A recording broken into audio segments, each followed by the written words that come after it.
on doit commencer par faire le tableau de signes de cette fonction-là.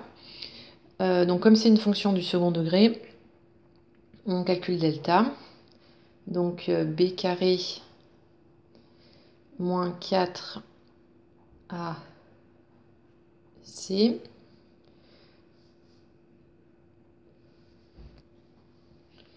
Donc on obtient 25 quart.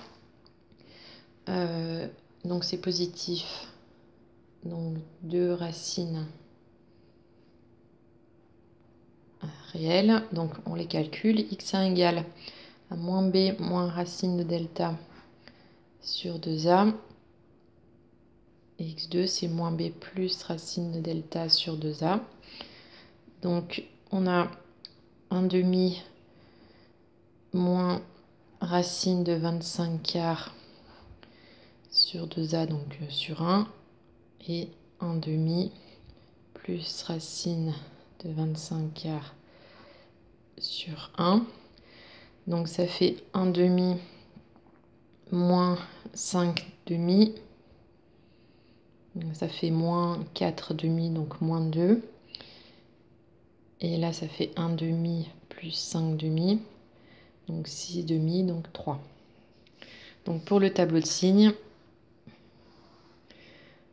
on a 2 racines, donc dans l'ordre, ça fait moins 2 et 3. Donc l'image de ces deux nombres, c'est 0. Et le signe de la fonction, donc on sait que c'est le signe de a à l'extérieur des racines, donc a est positif. Donc positif à l'extérieur des racines.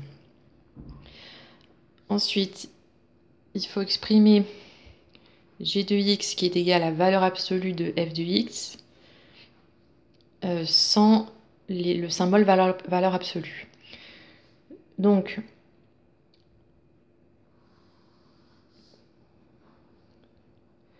on va utiliser ce qu'on a fait là. Sur les intervalles sur lesquels la fonction f est positive, la valeur absolue du coup va être égale à la fonction f. Donc là, là et là, la valeur absolue reste la même chose que la fonction f. Donc je rappelle que la définition de valeur absolue de x, donc c'est égal à ce qu'il y a dedans si ce qu'il y a dedans est positif. Par contre, il faut multiplier ce qu'il y a dans la valeur absolue par moins 1. Donc x devient moins x si le nombre est négatif.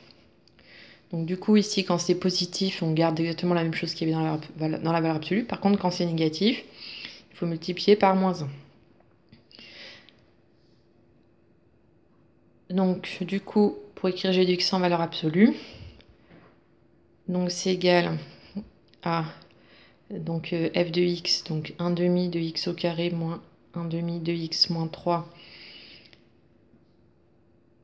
Si x est inférieur à moins 2 ou supérieur à 3, et on multiplie par moins 1, donc bien tous les nombres, plus 3, si x est compris entre moins 2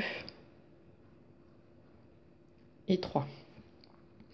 Donc pour moins 2 et 3, il faut mettre le égal sur un des deux. Donc là, j'ai choisi de le mettre là, donc je ne le mets pas là. Pareil pour 3, j'aurais pu faire l'inverse, peu importe, il faut qu'il y ait un égal sur l'un des deux.